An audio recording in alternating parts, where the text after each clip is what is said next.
ഇനി എന്തുകൊണ്ടാണ് ചില പ്രത്യേക കാലഘട്ടത്തിൽ മാത്രം ശബരിമല ദർശനം എന്നുള്ളത് ക്ലിപ്തമാക്കി വെച്ചിരിക്കുന്നത് എന്നുള്ളത്, ഇദ്ദേഹം എല്ലാ ജീവിതത്തിന്റെ സുഖഭോഗങ്ങളെയും ഉപേക്ഷിച്ച് പരിപൂർണമായിട്ടും ത്യജിച്ച് പോയയാളാണ്.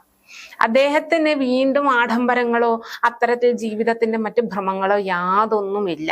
ശാന്തമായിട്ട് തപസ് ചെയ്യണം എന്നുള്ള ആഗ്രഹമാണ് പറഞ്ഞിരിക്കുന്നത്. അതുകൊണ്ട് തന്നെ അത്തരത്തിലുള്ള ചില ജീവിതത്തിന്റെ ചിട്ടകളോടുകൂടി മാത്രമുള്ളവര് ഇങ്ങോട്ട് വന്നാൽ മതി. അത്ര കഠിനമായിട്ടുള്ള അല്ലെങ്കിൽ അത്രയധികം ഇച്ഛയോടുകൂടിയുള്ളവർ മാത്രം എൻ്റെ അടുത്തേക്ക് വന്നാൽ മതി എന്നുള്ളതാണ്.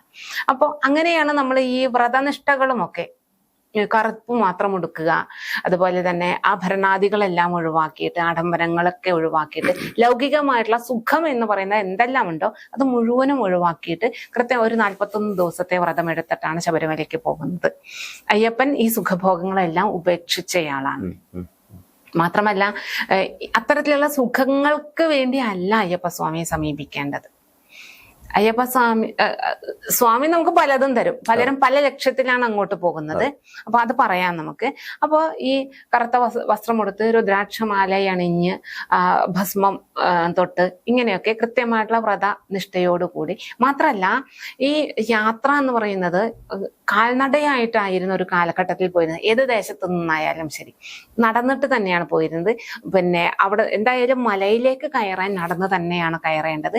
നമ്മുടെ ഇന്നത്തെ ഈ മുറ്റത്തിറങ്ങി വണ്ടിയിൽ കയറി നമ്മുടെ ലക്ഷ്യത്തിലെത്തി വണ്ടിയിൽ നിന്ന് ഇറങ്ങി ആ ഓഫീസിലേക്കായാലും വീടിന്റെ വരാന്തയിലേക്കായാലും കയറുന്ന ഈ ഒരു ശാരീരികമായിട്ടുള്ള ചിട്ടയിൽ കൂടി പോകുന്നവർക്ക് മല കയറ്റം പറ്റില്ല, വളരെ ബുദ്ധിമുട്ടാണ്. അപ്പോൾ ശാരീരികമായിട്ടൊരു ക്ഷമത ഉണ്ടാകണം നമുക്ക്.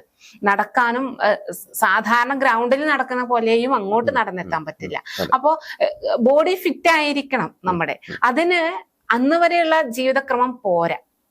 നേരത്തെ രാവിലെ സൂര്യോദയത്തിന് മുമ്പ് എഴുന്നേൽക്കുകയും, ആ വൃശ്ചിക മാസം എന്നൊക്കെ പറയുന്നത് നല്ല മഞ്ഞ് ഉള്ള സമയമാണ്.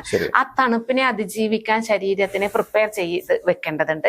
അതേപോലെ തന്നെ അധികമായിട്ടുള്ള നമ്മളുടെ കൊളസ്ട്രോൾ ആയാലും ആ കൊഴുപ്പിനെ ഒക്കെ കളഞ്ഞ് ബോഡിയെ ഫിറ്റ് ആക്കി വെക്കണം. അതിനുള്ള ഭക്ഷണക്രമമാണ് ഉണ്ടാകുന്നത്. അതേപോലെ പണ്ടൊന്നും ചെരുപ്പ് പോലും ഉപയോഗിക്കില്ല. ഭൂമിയെ സ്പർശിച്ചിട്ട് തന്നെയാണ് നടക്കുന്നത്. ഭൂമിയിൽ ചവിട്ടി തന്നെ നമ്മുടെ കാലുകളെയും നടന്ന് കയറാൻ മല ചവിട്ടാനായിട്ട് ശരിക്കും കല്ലും മുള്ളും എന്ന് പറയുന്ന കല്ലും മുള്ളും കാലിന് മെത്ത, കാലുക്ക് മെത്ത തമിഴ് ഒരു കൾച്ചറിൽ വരുന്ന കാലുക്ക് മെത്തയാണ്. കാലിന് മെത്ത പോലെ, മെത്തയിൽ ചവിട്ടുന്നത് പോലെ സുഖകരം തന്നെ ആയിരിക്കണം. അപ്പൊ നമ്മൾ അതിനെ പ്രിപ്പയർ ചെയ്യേണ്ട കാര്യമുണ്ട്. അത് അങ്ങനെ ശീലിച്ചു കഴിഞ്ഞാൽ ഒരു ദിവസം പെട്ടെന്ന് ഷൂവിന്റെ ഉള്ളിൽ നിന്ന് കാലെടുത്ത് ഈ കല്ലിലേക്ക് വെക്കാൻ പറ്റില്ല. അപ്പൊ ചെരുപ്പിനെ പോലും എല്ലാ സുഖത്തെയും ഉപേക്ഷിച്ചിട്ട് കൃത്യമായിട്ട് ഒരു മണ്ഡലകാലം വ്രതം, ഇപ്പോൾ സയന്റിഫിക്കായിട്ടും അങ്ങനെ തന്നെ പറയുന്നത് 21 ദിവസം ഒരു കാര്യം നമ്മൾ കൃത്യമായിട്ട് ചില ദുശ്ശീലങ്ങളൊക്കെ മാറ്റാൻ 21 ദിവസത്തെ കോഴ്സൊക്കെ കൊടുക്കുന്നുണ്ട് ഡോക്ടർമാര്. അതെന്ന് പറയുന്നത് 21 ദിവസം ഇതിനെ ഉപേക്ഷിച്ച് കഴിഞ്ഞ് കഴിഞ്ഞാൽ അതിന്റെ ടെൻഡൻസി പോകുന്നാണ് പറയുന്നത്. അത് തന്നെ. അപ്പൊ 41 ദിവസം ആകുമ്പോഴത്തേക്കും കുറച്ചും കൂടി ശക്തരാക്കി ഇവരെ. ടെൻഡൻസി എന്നുള്ളത് മാത്രമല്ല, അത് പൂർണ്ണമായിട്ട് ഉപേക്ഷിക്കാൻ തക്ക ശക്തി ഇവർക്ക് കിട്ടും എന്നാണ് പറയുന്നത്. അപ്പൊ എല്ലാ സുഖങ്ങളെയും ഉപേക്ഷിച്ച് പരിപൂർണ ബ്രഹ്മചാരിയാണ് അവിടെ ഇരിക്കുന്നത്. അപ്പൊ പരിപൂർണ ബ്രഹ്മചര്യത്തോടു കൂടി മാത്രം ആണ് അങ്ങോട്ട് ചെല്ലേണ്ടത്. എങ്കിലേ ആ എന്താണോ ആ അയ്യപ്പന്റെ അടുത്തേക്ക് എത്തുമ്പോൾ നമുക്ക് ലഭിക്കേണ്ടത് അത് നമുക്ക് ലഭിക്കുള്ളൂ. അദ്ദേഹം തടയുന്നില്ല എന്ന് പറഞ്ഞിട്ട് ചാടിക്കേറി ആരും പോകാൻ നിൽക്കണമെന്നില്ല. അതൊക്കെ വെറുതെ പ്രഹസനങ്ങൾ മാത്രമാണ്. ശരിക്കും ഭക്തിയോടുകൂടി പോകുന്നവരാണെന്നുണ്ടെങ്കിൽ ഈ ചിട്ട 41 ദിവസത്തെ ഈ വ്രതചര്യയോടുകൂടി തന്നെ ആണ് അങ്ങോട്ട് പോകേണ്ടത്. അതുപോലെ തന്നെ ഇരുമുടിക്കെട്ടുമായിട്ട് ഈ ഇരുമുടിക്കെട്ടിലും ഒക്കെ ഒരുപാട് കാര്യങ്ങളുണ്ട്. കാരണം കണ്ടമാനം വസ്തുക്കൾ നിറച്ചിട്ടൊന്നും അല്ല ഇരുമുടിക്കെട്ട് എന്ന് പറയുന്നത്. കാണുന്നത് മുഴുവൻ കൊണ്ടുപോകും അന്നുമല്ല. അതിനകത്ത് അവിടത്തേക്കുള്ള പൂജയ്ക്ക് ആവശ്യമായിട്ടുള്ള ദ്രവ്യങ്ങളാണ്. ഇപ്പോൾ നാളികേരമായാലും അതിനകത്ത് നെയ്യ് നിറച്ചിട്ടായാലും ഈ പറയുന്ന സുഗന്ധങ്ങൾ, കർപ്പൂരം, ചന്ദനത്തിനെ പോലെയുള്ളത് അതിന്റെ, പിന്നെ അത് പറയുമ്പോഴാണ് ശുദ്ധം വേണമെന്ന് പറയും. നമ്മൾ സാധാരണ വീട്ടിലെ ആരാധനാക്രമവും ശബരിമലയ്ക്ക് പോകുന്ന സമയത്ത് അതിനുള്ള ഈ വ്രതകാലത്തെ പൂജാതി കാര്യങ്ങൾക്കും നല്ല ഭേദം കാണാറുണ്ട്. അപ്പം ഞങ്ങളുടെ അച്ഛൻ്റെ അനിയന്മാരൊക്കെ എല്ലാ വർഷവും ശബരിമലയ്ക്ക് പോയിരുന്നതാണ്. ഭയങ്കര ചിട്ടയാണ്, അന്ന് വരെ കാണാത്ത ചിട്ടയാണ് ഈ 41 ദിവസം. പൂജയ്ക്ക് ഒരു നിവേദ്യങ്ങളൊക്കെ ഉണ്ടാക്കുമ്പോഴത്തേക്കും ഞങ്ങൾ ഈ അമ്മമാർക്കൊക്കെ പേടിയാണ് ആ സമയത്ത്. എന്താണെന്ന് വെച്ച് കഴിഞ്ഞാൽ എന്തെങ്കിലും ഒരു ചെറിയൊരു പൊടി ഇരുന്നാൽ മതി ഈ പാത്രത്തിന്റെ സൈഡിലോ, അല്ലെങ്കിൽ ഒരു മുടിനാര് എവിടെയെങ്കിലും കണ്ടാൽ മതി, ആ നിവേദ്യം മുഴുവനും മാറ്റി വെച്ചിട്ട് വീണ്ടും കുളിച്ച് ശുദ്ധമായി പാത്രങ്ങളൊക്കെ കഴുകി വെച്ച് കുളിച്ച് ശുദ്ധമായി വന്നിട്ട് വീണ്ടും നിവേദ്യം ഉണ്ടാക്കും. അത്ര ഭയഭക്തിയോട് കൂടിയാണ് ഇത് ചെയ്തിരുന്നത്. അത്ര പരിശുദ്ധമായിട്ട് വേണം ഈ നിവേദ്യ സാധനങ്ങളൊക്കെ. അങ്ങോട്ട് കൊണ്ടുപോകുന്ന സാധനങ്ങളും അങ്ങനെയാണ്. ഇന്നിപ്പോ നമ്മൾ ചന്ദനത്തിരി ആയാലും കർപ്പൂരം ആയാലും നെയ്യായാലും പ്ലാസ്റ്റിക് ടിന്നിലെ നെയ്യ്, ഈ ടിന്നുകളൊന്നും വേണ്ട. അതൊക്കെ ആ മലയെയും ആ വനത്തെയും ഒക്കെ മലിനീകരിക്കാനാണ് പോയി. അപ്പോൾ ഇങ്ങനെ കൊണ്ടുപോയി കഴിഞ്ഞാൽ ഏത് പുണ്യത്തിനാണോ നമ്മൾ പോയത് ആ പുണ്യം കിട്ടില്ല എന്ന് മാത്രമല്ല പാപസഞ്ചയം അവിടെ നിന്ന് നേടിയിട്ടാണ് വരേണ്ടി വരിക. അപ്പൊ അതൊക്കെ നമ്മൾ മനസ്സിലാക്കിയിട്ട് വേണം അങ്ങോട്ട് പോകാനായിട്ട്. വനത്തെ ഒരിക്കലും മലിനപ്പെടുത്തരുത്, കാരണം അത് മുഴുവനും അയ്യപ്പന്റെ സങ്കേതമാണ്. ശരിയാണ്.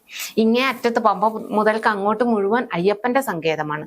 അവിടെ ഏറ്റവും പരിശുദ്ധിയോട് കൂടി വേണം സൂക്ഷിക്കാനായിട്ട് കയറി പോവുക. ആ വ്രതത്തോടു കൂടി തന്നെ കയറിപ്പോയി തൊഴുത് പരിശുദ്ധമായിട്ട് തന്നെ തിരിച്ച് ഇറങ്ങി വരാനും അതെല്ലാം ശ്രദ്ധിക്കണം. ഈ ചിട്ട മുന്നോട്ടും കൂടി കൊണ്ടുപോയാൽ വളരെ ഭംഗിയായി കേരളം ഈശ്വരന്റെ സാക്ഷാൽ ദൈവത്തിന്റെ മണ്ണ് തന്നെയാകും. അപ്പോൾ ഇങ്ങനെയാണ് ഈ അയ്യപ്പന്റെ എടുത്ത്. അതേപോലെ തന്നെ സ്ത്രീകൾക്ക് നിഷിദ്ധമായിട്ടുള്ളത്. അപ്പൊ അത് ഈ അടുത്ത് വലിയ വിവാദമായിട്ടുള്ള ഒരു സംഗതിയാണ്. ഞങ്ങൾക്ക് എന്താ പോയാല്, ഞങ്ങൾ മനുഷ്യരല്ലേ, പുരുഷന്മാരെ പോലെയല്ലേ ഞങ്ങൾ? പുരുഷന്മാരെ പോലെ അല്ലല്ലോ സ്ത്രീകള്.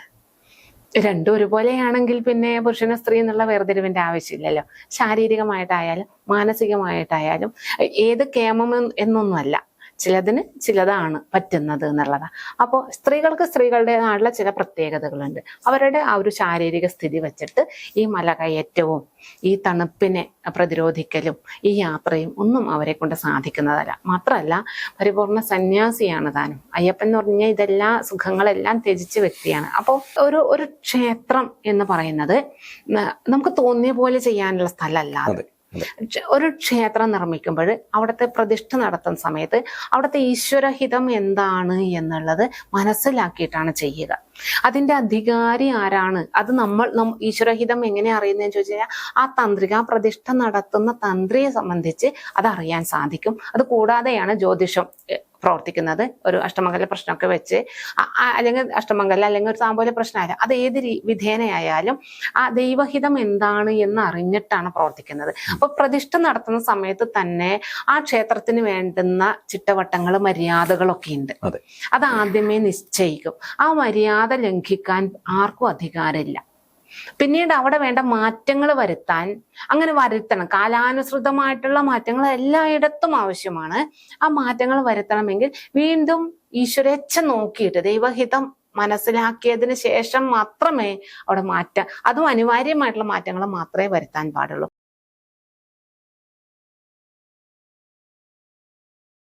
നിങ്ങളുടെ ജീവിതത്തിലെ വലിയൊരു മാറ്റങ്ങൾക്ക് വേണ്ടി അബാക് ജ്യോതിഷം നിങ്ങളോടൊപ്പമുണ്ട്. നിങ്ങളുടെ ജീവിതത്തിൽ വരുന്ന ഏത് തരം ജ്യോതിഷപരമായ, പൂജാപരമായ അല്ലെങ്കിൽ വാസ്തു സംബന്ധമായ എന്താവശ്യങ്ങൾക്കും അബാക് ജ്യോതിഷത്തിലെ കൺസൾട്ടന്റുമായിട്ട് നിങ്ങൾക്ക് സംസാരിക്കാൻ ഈ താഴെ കാണുന്ന നമ്പറിൽ വിളിക്കാവുന്നതാണ്. അതിലുപരി ജ്യോതിഷപരമായ പുതിയ അറിവുകൾ നിങ്ങൾക്ക് ലഭിക്കുന്നതിന് വേണ്ടി ഈ പറയുന്ന ചാനൽ സബ്സ്ക്രൈബ് ചെയ്യാൻ മറക്കേണ്ട ആവശ്യമില്ല. Thank you.